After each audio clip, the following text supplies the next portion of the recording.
La voie de l'espérance. Cours de Bible. Les sentiers de la foi, leçon 2. Un livre divinement inspire. Nous savons déjà que les Saintes Écritures constituent la plus importante des révélations de Dieu à l'homme. Celle où il nous apprend ce qu'il a dit pour sauver les pécheurs, où il nous présente son Fils, Jésus-Christ, qui est l'instrument de ce salut merveilleux. Une lettre que Dieu nous envoie. C'est une lettre que Dieu nous envoie et dans laquelle il nous dit ce que nous devons savoir de notre Créateur, Dieu, de notre Rédempteur, Jésus-Christ, de nous-mêmes, de nos origines et de notre destinée. Cette lettre renferme donc la solution des problèmes essentiels, ceux qui nous tiennent le plus à cœur, et que ni les arts, ni les lettres, ni les sciences, ni aucune source humaine de sagesse ne parviennent à résoudre. Est-il besoin de rappeler que cette lettre, nous devons la lire et l'étudier? Elle nous appartient, et c'est notre privilège de pouvoir l'ouvrir et d'y trouver exactement et toujours ce dont nous avons besoin pour notre vie spirituelle. Mais il faut la lire avec foi, avec prière, avec humilité, c'est accent grave dire avec le cœur, un cœur assoiffé de consolation, de paix, de pureté, de vérité, de justice, un cœur qui cherche l'amour de Dieu et son pardon. Question A. Que savons-nous du contenu de la lettre que Dieu nous a envoyée? Question B. Dans quel sentiment faut-il l'étudier? Les deux testaments. Les Saintes Écritures se présentent sous la forme de deux testaments, l'Ancien et le Nouveau. L'Ancien, beaucoup plus étendu que le Nouveau, comprend les livres historiques, des livres poétiques et des livres prophétiques. Le Nouveau renferme les évangiles, les actes des apôtres, les épîtres et l'Apocalypse. Le mot Bible est souvent employé pour désigner l'ensemble des deux testaments. Il vient du grec la biblia qui signifie les livres, c'est-à-dire bibliothèque, une divine bibliothèque, dirait saint Jérôme. Le latin s'est servi du même terme, biblia, qui fut d'abord employé au pluriel neutre pour être bientôt traité comme un féminin singulier. Ainsi, les Bibles, les livres, sont devenus la Bible, le livre, sous-entendu, le livre par excellence. Disons encore que le mot Bible, en français, est employé pour la première fois dans l'histoire de Saint Louis, de Joinville, au XIIIe siècle. L'expression testament dérive d'un mot grec, diatheke, qui signifie à la fois alliance, contrat, passé entre vivants, et testament, ou dernière volonté, consacrée par la mort du testateur. Dans les Saintes Écritures, sont présentées les conditions et l'histoire de deux alliances, les livres racontant les faits qui ont entouré la conclusion de la première alliance contractée entre Dieu et les Israélites, reçurent le nom d'Ancien Testament, les livres relatant l'histoire de Jésus et la conclusion de son alliance avec son Église, alliance parfaite et définitive, scellés par le sang même de son auteur, furent groupés sous le titre de Nouveau Testament. Question A. De combien de parties se composent les Saintes Écritures? Question B. Pourquoi les appelle-t-on Ancien et Nouveau Testament? Inspiration divine. D'emblée, le lecteur constate que les Saintes Écritures ne forment pas un livre ordinaire, non seulement elles diffèrent de tous autres livres, mais leur sont encore nettement supérieures. La raison de cette supériorité est indiquée par saint Paul dans sa deuxième épître à Timothée, 3, 16. Toute écriture est inspirée de Dieu et utile pour enseigner, pour convaincre, pour corriger, pour instruire dans la justice.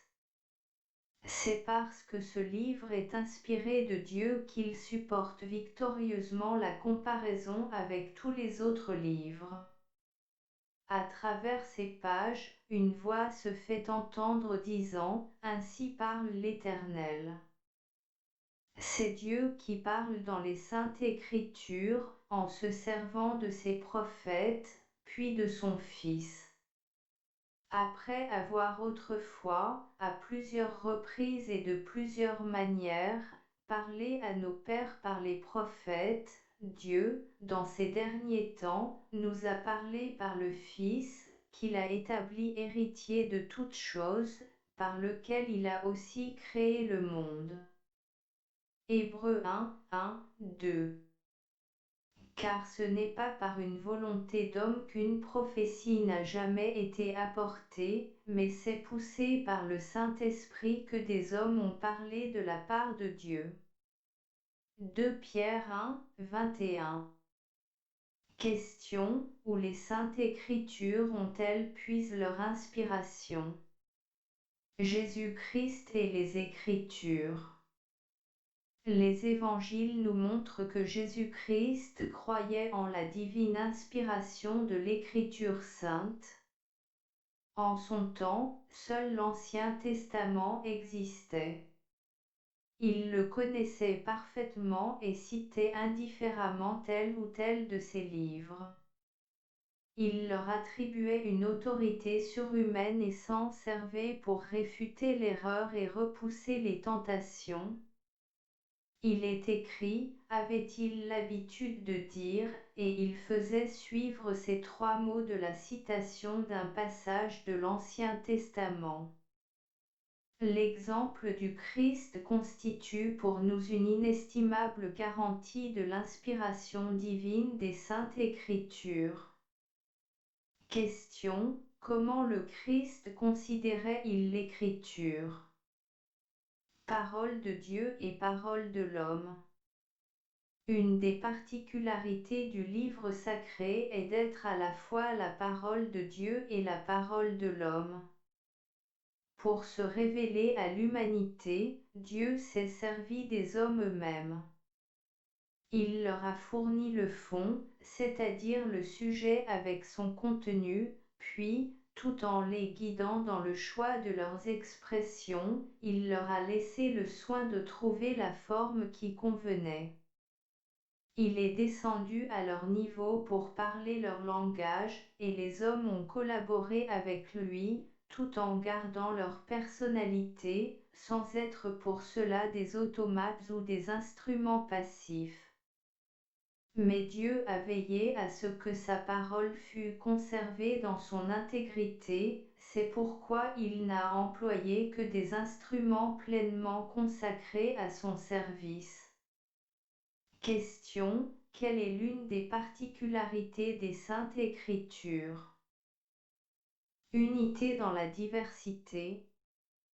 Cette coopération du divin et de l'humain a produit dans les Saintes Écritures le phénomène de l'unité dans la diversité, unité, parce que le même esprit, l'Esprit de Dieu, a inspiré tous les écrivains environ 40 qui ont participé à la rédaction, diversité, parce que chaque écrivain a conservé son tempérament, son caractère, ses tendances, sa manière de présenter la révélation, son style.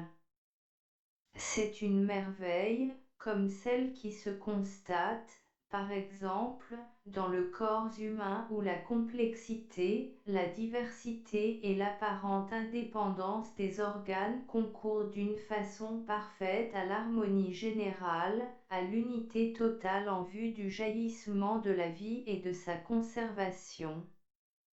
C'est un miracle.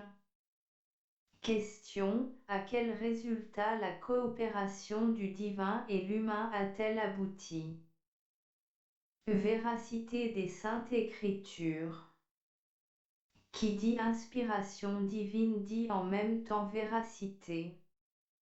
Les Saintes Écritures contiennent la vérité. Ta parole est la vérité, a dit Jésus-Christ, Jean 17, 17, qui était lui-même la parole faite chair, qui était le chemin, la vérité et la vie.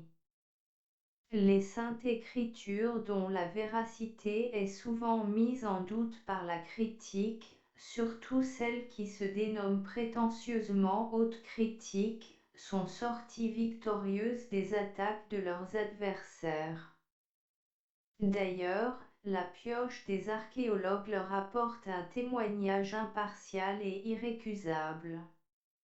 De même, l'histoire vient attester d'une manière péremptoire l'accomplissement des prédictions qu'elle renferme. Nous reviendrons sur ce point particulier. Question: quelle qualité maîtresse l'inspiration divine a-t-elle conférée aux Saintes Écritures? Leur influence irrésistible. Mais c'est peut-être dans l'influence morale irrésistible exercée par les Saintes Écritures que se révèle encore le mieux leur divine inspiration. Des milliers de personnes qui ont eu leur vie transformée par l'action de ce livre merveilleux peuvent témoigner de sa puissance surhumaine. Nous rappelons la déclaration de saint Paul qui dit que toute l'écriture inspirée de Dieu qu'elle est utile pour enseigner, pour convaincre, pour corriger, pour construire dans la justice. Autrement dit, les Saintes Écritures apportent à qui veut les accepter les principes d'une vie nouvelle, la vie de l'esprit. Elles se présentent comme une source de vie. Elles deviennent de ce fait et pour se servir de ses propres images une eau qui désaltère, une rosée qui rafraîchit, une pluie qui féconde, un lait qui fait croître, un feu qui consume le péché, un marteau qui brise le roc des résistants, un levain qui transforme la société et l'individu, une semence qui régénère, une épée qui transperce. Vous avez été régénérés, écrit saint Pierre, première épître 1, 23, non par une semence corruptible, mais par une semence incorruptible, par vivante et permanente de Dieu. La parole de Dieu est vivante et efficace, écrit à son tour l'auteur de l'épître aux Hébreux, 4, 12, plus tranchante qu'une épée quelconque à deux tranchants, pénétrante jusqu'à partager âme et esprit, jointures et moelle, elle juge les sentiments et les pensées du cœur. Enfin, les Saintes Écritures se présentent comme une lumière qui éclaire notre chemin et dissipe nos ténèbres morales. Ta parole, dit le psalmiste, psaume 119, 105, est une lampe à mes pieds et une lumière sur mon sentier. Question: quel est l'un des buts des Saintes Écritures? Les Saintes Écritures sont inspirées de Dieu, elles sont vraiment la parole de Dieu. Question: B. Sous quelles images leur influence est-elle décrite?